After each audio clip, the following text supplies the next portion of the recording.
ಈಗೇನು ರಾಜಶೇಖರ್ ಪಾಟೀಲ್ ಅವರು ಹೇಳ್ತಾ ಇದ್ದಾರ, ಶಾಸಕರು ಕೈ ಜೋಡಿಸ್ಯಾರ, ಇಂಡಸ್ಟ್ರಿದವ್ರು ಸರಿ, ಅದು ಯಾವುದು PPL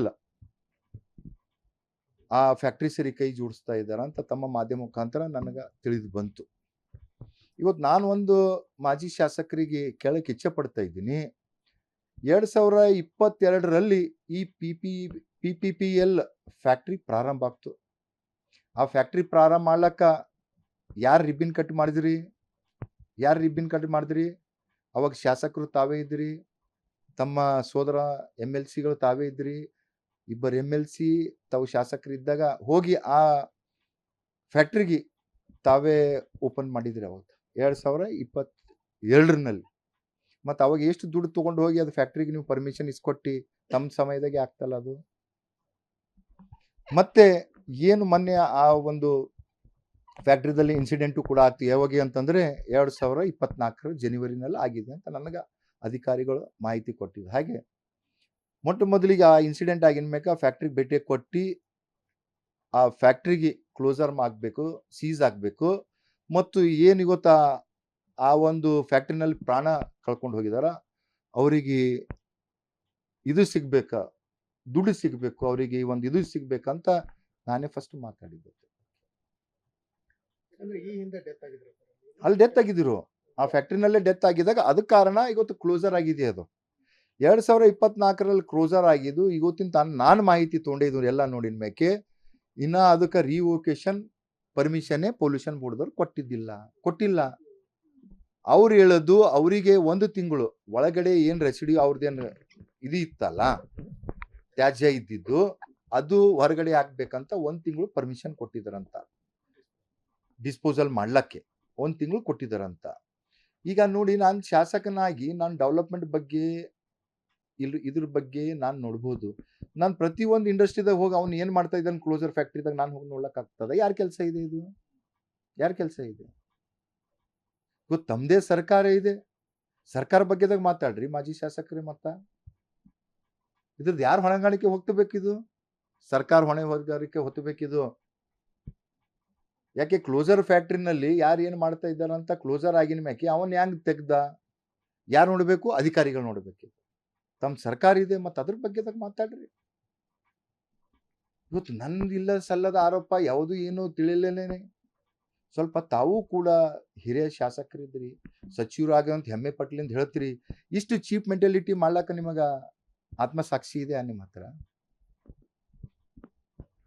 ಇಷ್ಟು ಚೀಪ್ ಮೆಂಟಾಲಿಟಿ ಯಾರು ಕೂಡ ಮಾಡಲ್ಲ. ನಿಮಗೆ ಏನಾಗಿದೆ ಅಂತಂದ್ರೆ 2023 ಚುನಾವಣೆ ಸೋತಿನ ಮ್ಯಾಕೆ ಕ್ಷೇತ್ರಕ್ಕೆ ಹಾಳು ಹ್ಯಾಂಗೆ ಮಾಡಬೇಕು, ಜಿಲ್ಲೆಗೆ ಹ್ಯಾಂಗೆ ಹಾಳು ಮಾಡಬೇಕು, ಅದು ಒಂದೇ ಇದೆ ಇವ್ರ ಬಲ್ಲಿ. ಅದು ಬಿಟ್ಟು ಏನೂ ಕೂಡ ಇಲ್ಲ. ಆಯಿತು, ನೀವು ಹಿರಿಯ ಶಾಸಕರಿ, ಸಚಿವರ ಕೆಲಸ ಮಾಡಿರಿ, ಶಾಸಕರಿದ್ದೀರಿ. ನಮ್ಮ ಕ್ಷೇತ್ರಕ್ಕೆ ಈ 3 ವರ್ಷದಲ್ಲಿ ಎಷ್ಟೆಷ್ಟು ಬಜೆಟ್ ತೊಗೊಂಡು ಬಂದಿರಿ? ತಮ್ಮದೇ ಸರ್ಕಾರ ಇದೆ, ಎಷ್ಟು ಬಜೆಟ್ ತೊಗೊಂಡಿಸಿರಿ ಅಂತ ಬಹಿರಂಗ ಪಡಿಸಿರಿ. ಇವತ್ತು ನಾನು ಮೊದಲ ಶಾಸಕನಾಗಿ ನಾನು ಎಷ್ಟು ಕ್ಷೇತ್ರಕ್ಕೆ ಕೆಲಸ ಮಾಡಿದ್ದೀನಿ ಅಂತ ನಾನು ಕೂಡ ಬಹಿರಂಗ ಪಡಿಸ್ತೀನಿ. ಇವತ್ತು ತಮ್ಮ ಮಾಧ್ಯಮದವರಿಗೂ ನಾನು ವಿನಂತಿ ಮಾಡ್ತೀನಿ, 2023 ಮೊದಲ ಯಾವ ಪರಿಸ್ಥಿತಿ ಇತ್ತು, ಇಲ್ಲಿ ಕಾರ್ಖಾನೆಗಳಿಂದ ಏನು ಅಫೆಕ್ಟೆಡ್ ಆಗ್ತಾ ಇದ್ದು ನಮ್ಮ ವಿಲೇಜಸ್ಗಳು, 2023 ಆಗಿನ ಮೇಕೆ ಯಾವ ಥರ ಇದೆ ಅಂತ ತಾವು ಸಮಕ್ಷವಾಗಿ ಆ ಜನರ ಹತ್ರ ಹೋಗಿ ಕೇಳಿ. ಅವಾಗ ಏನು ಉತ್ತರ ಬರ್ತದ ಅದನ್ನ ಇದೆ. ಇನ್ನೂ ಅದೇ ರೀತಿ ಇದೆ ಅಂತಲ್ಲ ಸರ್? ಈಗ ಬೆಳವಂತಿ ಮೂಳಕೆರೆ ಈಗ ಒಂದು ಹೇಳ್ತಾ ಇದ್ದೀನಿ ಕೇಳಿ, ನಾನು ಅದೇ ಹೇಳ್ತಾ ಇದ್ದೀನಲ್ಲ. ಇವತ್ತ ನಾನು ಮಾಡಿದ್ ನಾನೇ ಕರೆ ಅಂತೀನಿ, ಅವ್ರು ಮಾಡಿದ್ ಅವರೇ ಕರೆ ಅಂತಾರ. ಇದ್ರ ತೀರ್ಪು ಕೊಡೋರು ಯಾರು?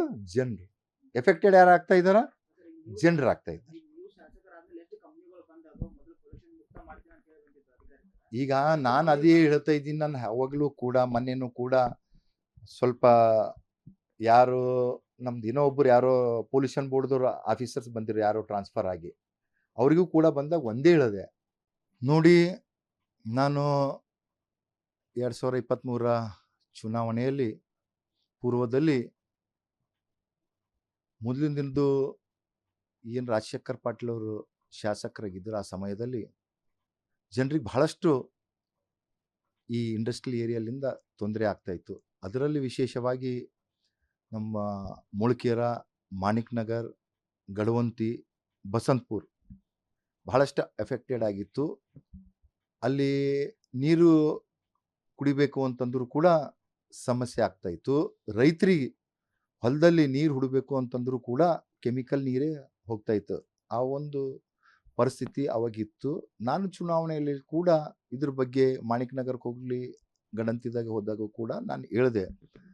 ಇವತ್ತು ನನ್ನನ್ನು ಆಯ್ಕೆ ಮಾಡಿದ್ರಂತಂದ್ರೆ ನಾನು ಇಲ್ಲಿನ ಏನು ತಮಗೆ ತೊಂದರೆಗಳಿದೆ ಈ ಕೆಮಿಕಲ್ ಫ್ಯಾಕ್ಟ್ರಿಲಿಂದ, ಇವತ್ತು ಏರ್ ಪೊಲ್ಯೂಟ್ ಆಗ್ತಾ ಇದೆ, ವಾಟರ್ ಪೊಲ್ಯೂಟ್ ಆಗ್ತಾ ಇದೆ, ಅದು ನಿಲ್ಲಿಸುವಂಥ ಕಾರ್ಯ ಮಾಡ್ತೀನಿ ಅಂತ ನಾನು ಆ ಸಮಯದಲ್ಲೂ ಕೂಡ ಹೇಳಿದೆ.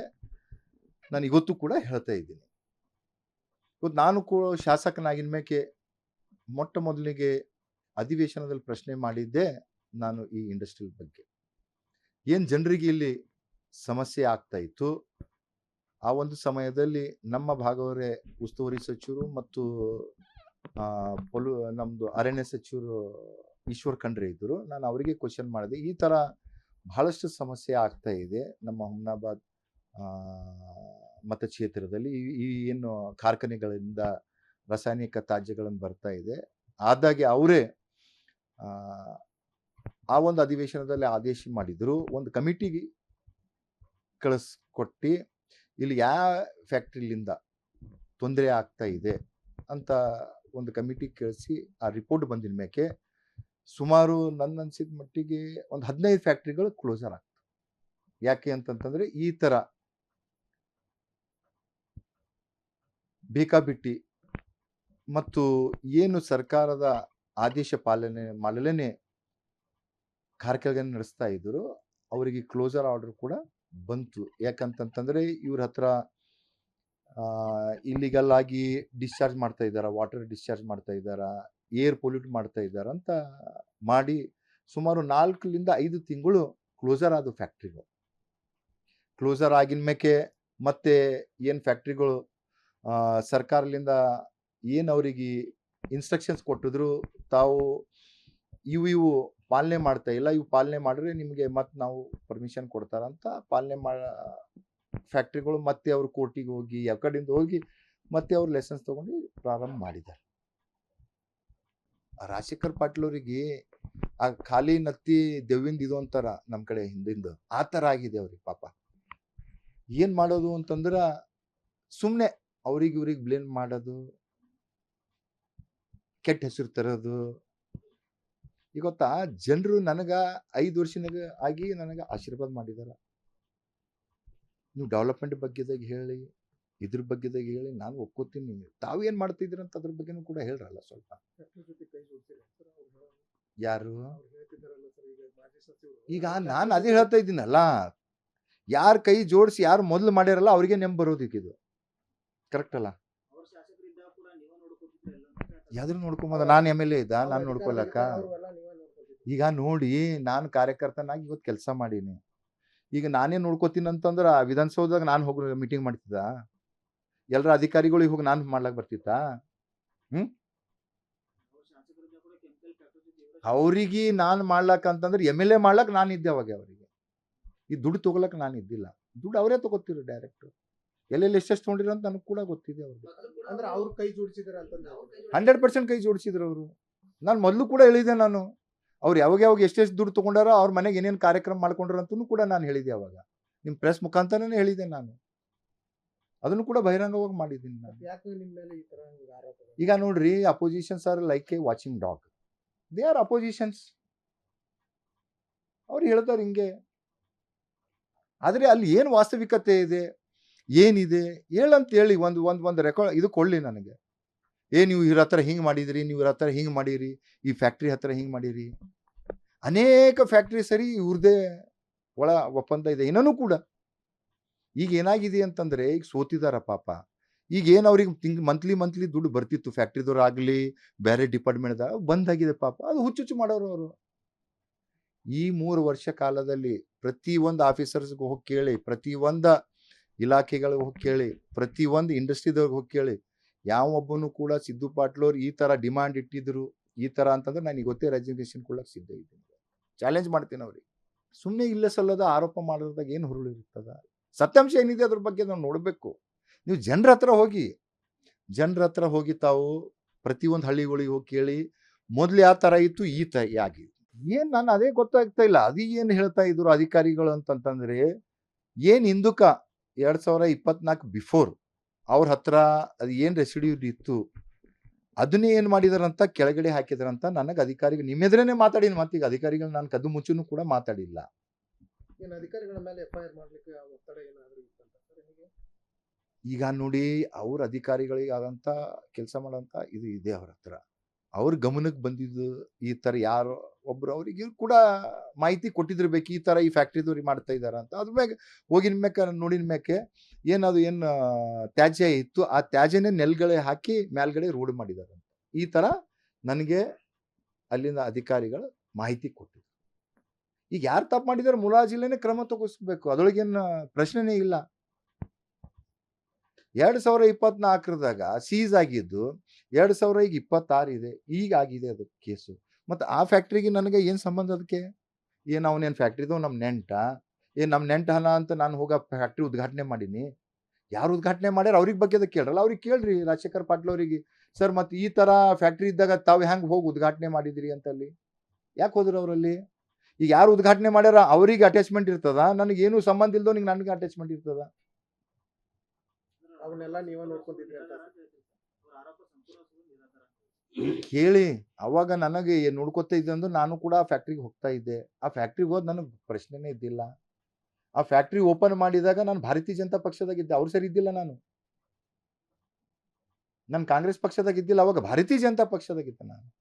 ಅವ್ರು ಹೋಗಿ ಮಾಡಿದಾರೆ. ಮತ್ತು ಅವ್ರು ಎಷ್ಟು ದುಡ್ಡು ತೊಗೊಂಡು ಮಾಡಿದಾರ ಅದು ಕೇಳಿ. ಇನ್ನೊಂದು ಹೇಳಕ್ಕೆ ಇಚ್ಛೆ ಪಡ್ತೀನಿ, ತಾವು ಕೂಡ ಮಾಹಿತಿ ತಗೊಳ್ಳಿ. ನಾನು 2023ನಲ್ಲಿ ಶಾಸಕನಾಗಿದ್ದೀನಿ. 2023ಲಿಂದ ಈವರೆಗೆ ಎಷ್ಟು chemical factory, tyre paralysis factory ನಂಬಲ್ಲಿ ಪರ್ಮಿಷನ್ ಕೊಟ್ಟಿದ್ದಾರೆ ನೋಡಿ. ಮತ್ತು 78ರದಾಗ ಅವರು ರಾಜಕೀಯ ಪ್ರಾರಂಭ ಆಗ್ತು, ಅಲ್ಲಿಂದ ಹಿಡಿದು 23ವರೆಗೆ ಯಾವ ಕೆಮಿಕಲ್ ಫ್ಯಾಕ್ಟ್ರಿಗಳಿಗೆ ಪರ್ಮಿಷನ್ ಕೊಟ್ಟಿದ್ದಾರೆ, ಏನೇನು ಕೊಟ್ಟಿದ್ದಾರೆ ಅದು ಕೂಡ ಮಾಹಿತಿ ನೋಡಿ, ತಮಗೆಲ್ಲನೂ ಕೂಡ ಗೊತ್ತಾಗ್ತದೆ. ನಾನು ಅದೇ ಹೇಳೋದಲ್ಲ ನಿಮಗೆ, ಸುಮಾರು 15 ಫ್ಯಾಕ್ಟ್ರಿಗಳು ನಾನು ಶಾಸಕನಾಗಿನ ಮೇಕೆ ಸರ್ಕಾರ ಮ್ಯಾಗೆ ಒತ್ತಡ ಹೇರಿ ಬಂದ್ ಮಾಡಿಸಿದೆ. ಅದು ಆಗಿನ ಮೇಕೆ ಎಲ್ಲೆಲ್ಲಿ ಫ್ಯಾಕ್ಟ್ರಿಗಳದಾಗ ಇಲ್ಲಿಗಲ್ ಆಗಿ ಮಾಡ್ತಾ ಇದ್ರು ಅವ್ರ ಮೇಲೆ ಕ್ರಮ ವಹಿಸ್ತಿದಾರ. ಈಗಲೂ ಕೂಡ ಯಾವುದೇ ಫ್ಯಾಕ್ಟ್ರಿ ಮೇಲೆ ಇದು ಈ ಥರ ಆಗ್ತು ಇಲ್ಲಿಗಲ್ ಆಗಿ ನಡೆಸ್ತಾರ ಅವ್ರ ಮ್ಯಾಗ ಯಾವುದೇ ಇದು ಇಲ್ಲೇನೆ ಕ್ರಮ ವಹಿಸ್ತಾರ. ಯಾವುದೂ ಕೂಡ ನಮ್ಮಲ್ಲಿ ಇದು ಇಲ್ಲ. ಅವತ್ತೇನು ವಾಸ್ತವಿಕತೆ ಇದೆ, ಯಾವುದೇನು ಜೀವನ ಇದೆ ಅದ್ರ ಬಗ್ಗೆ ಮಾತಾಡಬೇಕು ಹೊರತಾಗಿ ಸುಮ್ಮನೆ ಗೂಬೆ ಕುಡಿಸೋಂಥ ಕೆಲಸ ಆಗಬಾರ್ದು. ಜನರು ಬಹಳಷ್ಟು ಹುಷಾರಿದ್ದಾರ. ಇವತ್ತ ಸಿದ್ದು ಪಾಟೀಲ್ ಏನಿದ್ದಾರ, ರಾಜಶೇಖರ್ ಪಾಟೀಲ್ ಏನಿದ್ದಾನ, ಎಲ್ಲರಿಗೂ ಕೂಡ